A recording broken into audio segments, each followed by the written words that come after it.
በነ ሻፊዒና በነ ማሊክ ዘመን የቆም አይደለም። ዛሬም ለማንኛውም ጥያቄ መልስ ነው። ለየትኛውም ችግር መፍትሄ ነው። እንዲህ አይነት የተሟላ በትክክል መልኩ የተዘገበ ሃይማኖት የለም ዱንያ ላይ። በቁርአን መልክ የተጠበቀ መጽሐፍ ደግሞ በፍጹም የለም። ማንኛውንም የሌላ እምነት ተከታይ ይህን መጽሐፍን ማን አስተማረህ ብትለው እገሌ፣ ከዛ አስቀጥሎ እስከ ዒሳ ድረስ ንገርልኝ ብትለው ወላሂ አይችልም። የለም እንዲህ ነው።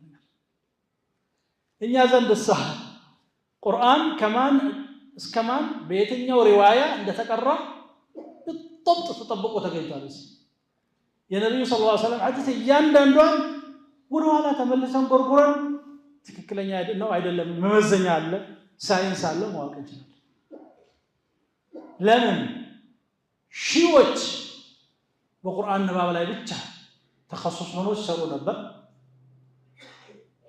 ከዛ ያልተናነሱ ሐዲስን በመሐፈዝ ላይ ይሰሩ ነበር። እስካሁንም አለ በዓለም እስላሚ። ከዛ ያልተናነሰ ፉቃሃዎች ነበሩ፣ በጎን ሉጋዊዎች ነበሩ ዲኑን የሚጠብቁት።